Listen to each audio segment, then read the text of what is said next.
And Grease as well. I love doing Grease. Oh, Grease is summer nights. Oh, good God. Tell me more. No. I will say that you can certainly tell that she's back home with regards to leaving things on the side and, you know, knickers on the floor and that sort of thing. You know, there's that's not changed. I then woke my boyfriend in tears, completely mortified at what had happened. His response, "Get in bed, you silly cow. It could have been worse. You could have woken up in between me mum and dad." Hello, Claire Hamilton. Hello, Sarah Cox. Hello, lovely people. Welcome along to Teen Commandments Your Turn, the show where we try to untangle the occasionally batshit crazy brains of our teenagers. Although every time I start the pod like this, Claire, I start to think it's more our brains. That's the trouble. The teens are fine. Teens are fine. We're just slightly muddled. Teens are totally together. The roles are reversing live on the pod. No! So we try and just work out what the hell is going on with our kids. And we do that basically through the medium of your excellent stories that you send us to hello@teencommandments.co.uk. And when I say we're starting with a cracker, brace yourselves. First, so the question of the week: what song do you and your teen love to belt out in the car together? Helen says Manchester by Paul Heaton, even though we're from Yorkshire. Oh. No, I should know that song. I don't know this but song. I don't know it. But I imagine if it's Paul Heaton, it'll have lots of witty lyrics that are quite wry and will be quite clever. So -2 points for me with my Radio 2 hat on. Well, yes, you ought to know. Suddenly cross with me about that. Although last week we were looking at the question of the week. Do you want to confess how you said scissor? S-C-A. Well, I just went, I don't know how to What's do that? it. What's that? We were talking about the question of the week in the car and we looked at some of the responses with scissor. I only know I've seen her in concert with Kendrick Lamar. Well, yeah. Well, you should know more. Your musical knowledge should be more than mine. Although I can't take the mickey too much that I knew what scissor was because well, back in the day, do you remember In Excess? Yes. That was so confusing when my sister brought home the In Excess CD and was like, "Look at this band, it's dead cool." And I was like, "Inxis." Like, no, it's actually In Excess Slam as she left the room. Oh, okay. Outdoing me as always. What's Emma on about? Emma says any musical number, especially Chicago and Cabaret. Oh, I love it. Yeah. You've got to get songs from the musicals on in the car, especially start them young with that stuff. Yeah, and Grease as well. I love doing Grease. Oh, Grease is summer nights. Oh, good God. Tell me more. No, my kids aren't really into that. And also when you watch Grease as well, no, it really hasn't aged that well. But I stand by it as one of my all-time favourite films. I still love it. Just the lyrics, you know. Just, don't get invested. Did she put up a fight? Things like that. Tell me more. Tell me more. Please don't. Please don't tell me more about that. Excellent answers to the question of the week as ever. Thanks so much. Hey, by the way, if you want to leave a little review, we like it, don't we, Claire? Yeah, good ones. We like leave good review. Ones, as Claire always makes clear. We just want good ones. And where do we want them? Wherever they listen. Yes, we're just, you can do it on Spotify, on Apple, you can do it. Can you do it on YouTube? You can't you? Yeah, leave little comments on YouTube. Thumbs up. She did a thumbs up to the camera then. You're getting very professional at that. I know, it's only been 2 years now. She's not doing thumbs There's a up. camera, I've just realised. You know, it's giving Granada Reports where you'd get a youth in the background when they're doing a report somewhere like on Blackpool Prom. Yes. Oh, God, she's no memoing. Hello, mum at the camera. Somebody stop her. So, yeah, find us on YouTube, Instagram as well, TikTok, us just generally knobbing around. Can't get rid of us, really. There's no escape. Story number 1. So we need to explain this a little bit. Story number 1 is from Anonymous for reasons which will soon become clear. Bloody love your podcast. Thank you. Makes me feel so much better about the levels of insanity in our house with 2 preteens and 2 teens. Jeez, that is a lot. I found the attached video on my phone and thought I'd share it with you. I had absolutely no knowledge of it being made at the time. It was made by my youngest when she was about 6 years old, and she was starting to get into all the YouTube unboxing toys video, which all started with, "Hi guys." Now, I didn't find this video until a few days after she'd filmed it, but she'd obviously been having a good old rummage around in my bedroom. while I was in the shower and then decided to use my phone to film the results. What was created has since become a staple with all of my friends. Whenever anyone needs cheering up, it gets reshared on our chats. Quite right. So what we have is a little video of a girl talking to camera, the sweetest little girl. She's got glasses on and she's got kind of blonde, wavy, ringlety hair. Yeah. She's super cute. She's only 6. She's like, hi, guys. And the audio on it isn't great, but you soon realise what she's found of her mum's when she introduces in front of the camera, well, it's a cock ring, isn't it, Claire? And it's been kept on a battery. On a big battery, yeah. So she's just holding, she's like, and whatever this is, and she's got this sort of clear rubber cock ring attachment, and the ring itself is being kept safe on this big battery. Please God, I don't know if the battery is involved with any lovemaking. You do it's you. No judgment. No judgment here. Just be safe. And as the email goes on to say, listeners should be able to gather what's happening, but basically, yes, it's a cock ring. And there's a chungus battery, to quote my daughter. So we don't know what how she's come up with chungus battery. Maybe she's trying to say humongous or something, maybe. And she decided to make an elephant with it. So she's waggling it around in front of the camera. It's so cute and so innocent, obviously, whilst she's holding something so personal in her hands.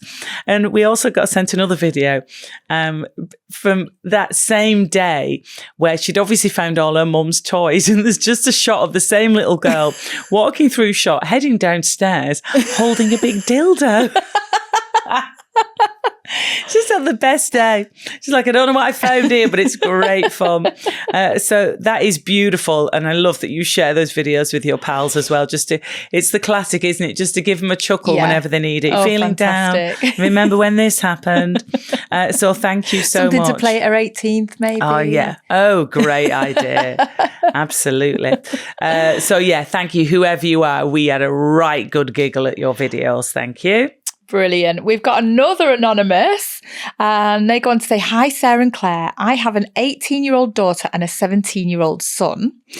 No, I didn't believe them when they said you are very fertile after having a baby. Oh, God. Oops. Anyway, Claire's stories about supporting her daughter whilst travelling have really resonated with me.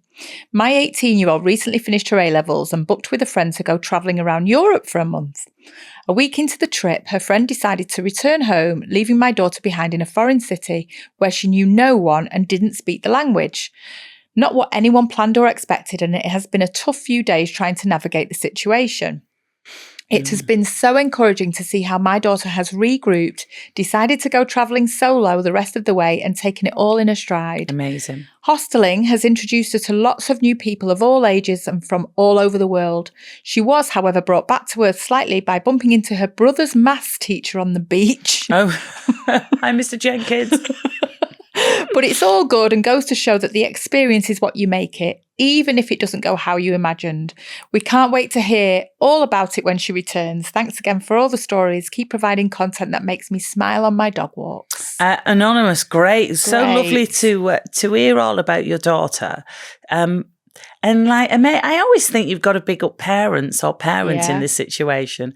So you've obviously you've done a great job raising her to have the confidence to be able to try and find her way and work it all out after a little wobble initially when things go a bit pear-shaped. That's right, yeah. But you found, haven't you, with your daughter when she's got back, she's changed, she's grown up. Yeah, she's grown up. She can navigate things and do things that she just wasn't doing before, and she thinks differently now as well. I think that myself and my daughter have both changed from this, and we've both been on a journey together. Ooh, tell me more. How have you changed? I just feel like I've grown a little bit with her and just, been able to trust her to make decisions without my interference and that sort of thing, and trust her choices and stuff, and trust her, as a person. It's definitely, and that's a good thing, and it's taken a lot of the arguing away. So you've stepped back a little bit because you have had feedback in the past from the kids that you don't listen. Yes. I was told that quite a lot because I wasn't listening. You just didn't catch it. She was so busy advising them. But when you're playing mum and dad, I suppose, you feel like you can't miss anything out. You've got to just try and get all that advice and information across to them all the time. But you're learning that, you can step back a little bit, that they're pretty capable. They're going to be fine. Yeah, definitely. And I think that, there was a lot of things at the beginning when my daughter went travelling, she was telling me absolutely everything. She was reporting the whole day through me as the day went on. And then towards the end, there was such a massive difference. We'd go maybe 24 hours and, she'd just say hi and just check in with me. And we both let go a little bit of, I guess, whatever it is. What's it called? The apron strings. Apron strings, is it? You said the curtain. The curtain the strings. Curtain pole. You've loosened them a little bit, and as that's they right. float off a bit further away from you. And that's what happens, isn't it? I mean, obviously she's returned, and I think I'm allowed to say this, Anna. She wants to save up. She wants to go off again. Keep going. But in the meantime, she's home. How's it going? Having her home? Yeah, it's fine. She's still celebrating her return. Right. Okay. Don't know where she gets this prolonging celebrations from, but she's still going, and there's still festivals and outings to be had, and that sort of thing. Is it like you having birthday cake at the weekend when your 50th was in November? Yes, this is fine. There's a pattern. Well, good for her, but lovely to have her home. Yeah, it's great. Do you feel like there's a bit of you that is like that sort of instinct, that protective instinct, as you've managed to sort of switch it off a little bit because she's back home? Yeah, I can sleep a bit easier. Yeah, and that, it is nice. But then I will say that you can certainly tell that she's back home with regards to leaving things on the side and, knickers on the floor and that sort of thing. There's that's not changed. Yeah, there's a bit of that. I mean, Lola's been home for the last couple of days and I still find myself sort of going, because I can't really nag it. She's barely home.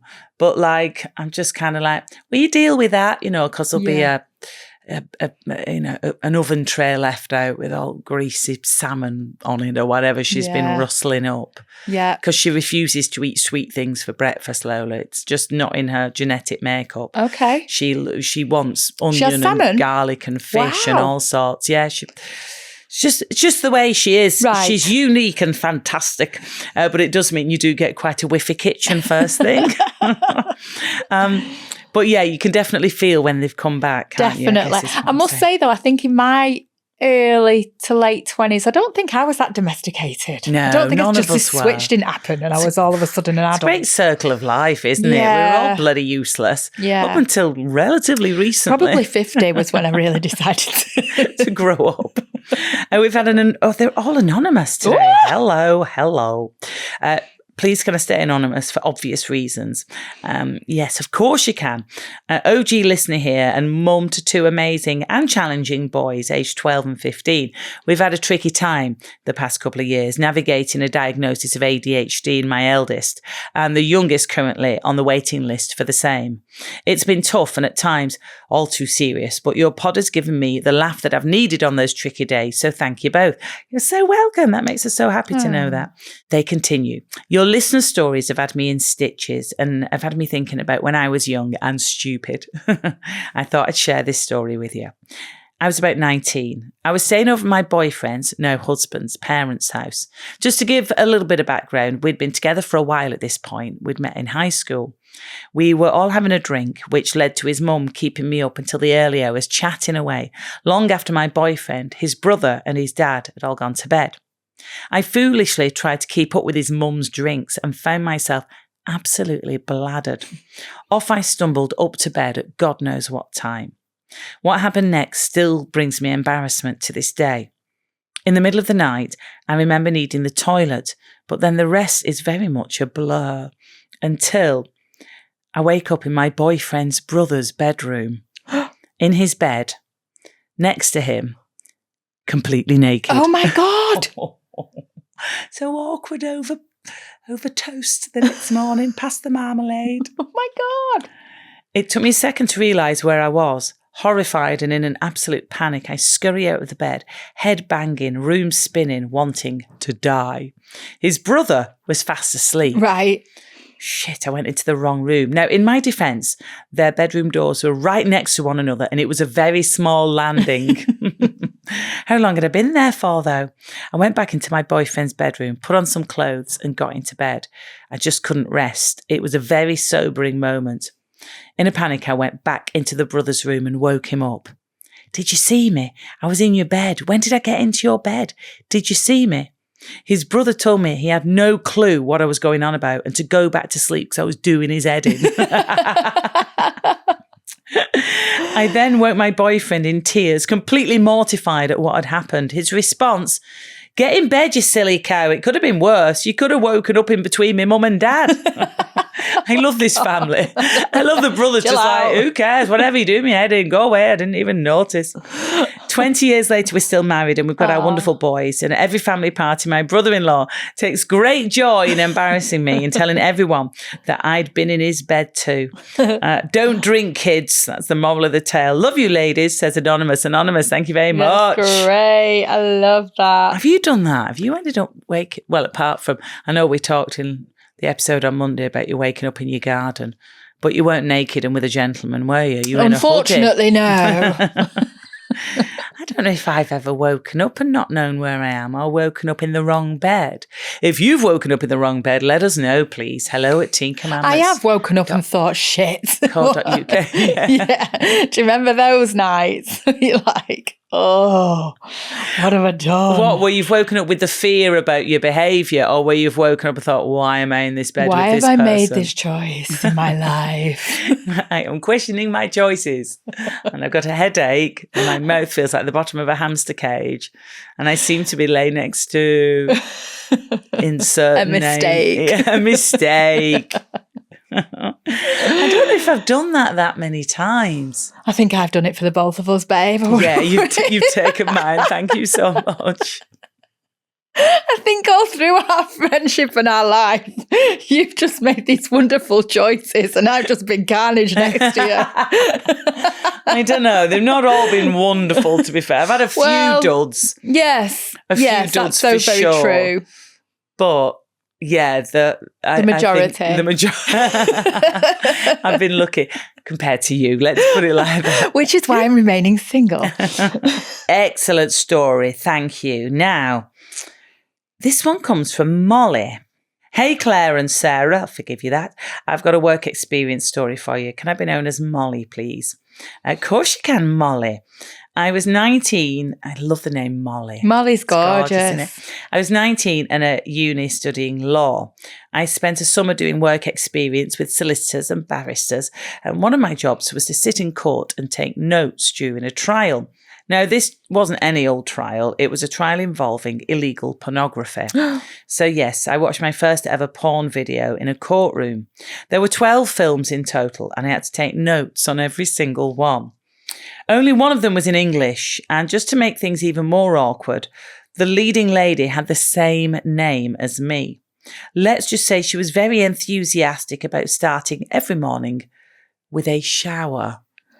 Oh. Shower. Are you with me? No. A special shower. Oh, right. Not water. Let's just say. Oh, it's clicked. Oh. The defendants were sitting behind me during the trial and thought it was absolutely hilarious that I shared a name with the shower girl. Then we had 3 days of waiting for the jury to reach a verdict, which meant I was stuck in a waiting room with all the barristers. Never before or since have so many people made so many inappropriate jokes about all the sexual acts that I must have learnt during the trial. Wow. Needless to say, I didn't go into law. And I never told my parents exactly what kind of court case I'd spent my summer working out. Oh my God. I mean, I've got all the feelings about this. It's kind of grim, isn't it? Yeah. And it feels like it's different times because really a young woman in there, her first sort of, doing work experience, studying. How old was she? 19. It's different times, isn't it? But it did happen, didn't it? It's different times, yeah. And as a mother to a 22-year-old, I wouldn't, it's like you wouldn't want them to be subject to people going, oh, I bet you've picked up a few tips and all that kind of stuff. Yuck. But Molly, not a real name, goes on to say, turns out work experience is incredibly valuable. Sometimes it doesn't tell you what you want to do. It tells you exactly what you don't want to do as a career. This is true. And definitely how you don't want to be treated. Yeah, agreed. Keep doing what you're doing, ladies. You're amazing. fact. Oh, I love that. I should encourage everybody who writes in to end their emails with a compliment. A compliment and then fact. Let's start that trend. Definitely. Molly, not real name. Thank you. That is really interesting and a brilliant, like you say, I guess, you learn what it is you don't want to do sometimes when you do work experience. Yeah. And again, different times. Back in our day. Thank God, different times. Yeah. But when, I guess that has happened to a lot of people that they've got kind of some sort of story where it was just inappropriate. Absolutely. And people now can like go on about, people are too woke or people are snowflakes. There's been some great advancement of behaviour and what is okay in the workplace, which protects younger people. So, I think it's a positive that this is back in ye olden days. No offence. And Molly, not real name, will be going, hang on a minute, it wasn't that long ago, babe. Molly, thank you so much. That was super interesting. Okay, let's do a quick one. The last one from Emma. Oh, there's pictures attached. Ooh. Oh, my God. Wow, okay, what? Go on. Okay, so Emma says, hi, ladies.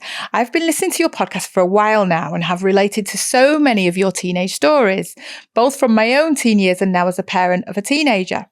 I had to send in these photos of my 18-year-old daughter's latest fake tan disaster. Oh, no. Fake tan is an ongoing battle in our house. I've banned it multiple times, yet somehow she keeps buying it, smuggling it in and applying it under the cover of darkness. I mean, this could be from Sylvia if it was 30 years ago. With you leaving your fake tan wherever you go. Definitely. Oh my gosh, it does look quite familiar actually. The result, a never-ending cycle of tanned toilet seats, orange cheese blocks, oh my God, stained bedding and a bedroom that regularly looks like she's suffered a serious medical incident. Well, when I scroll down, I said there's photos attached. Can I just say thank God that is fake tan on the toilet because it doesn't look like it. Doesn't look great. And there's also a big, obviously, where she's held it with held the cheese to grate it or cut it or whatever and has put a great big sort of palm print, tan coloured palm print on a block of yellow cheddar. Oh, jeez. These photographs haven't been taken for us, obviously. These have gone straight on the family WhatsApp, haven't they? Yes. Who's it from? From Emma. She's not anonymous, is she? Hey, Emma. Yeah, so these are like, let's share these. Look, hello. Yeah, I always have I have a white wooden floor and I put a towel down. When you pick the towel up, you could just see the square where the towel's been, and I'm forever mopping that white wooden floor. So, what were you just liberally spritzing yourself? I said this morning, I'm like, you're so brown. Your neck's so brown. I do a mist and then I do a moisturiser over the top. But I have been sunbathing, so some of this is natural. It's a bit of both. Bit of both. Emma goes on to say, my 7-year-old son is equally fed up with it. On more than one occasion, he's come downstairs outraged after discovering he's accidentally acquired a light bronze tint on his bum cheeks from using the toilet after his sister. Oh, no. Poor kid.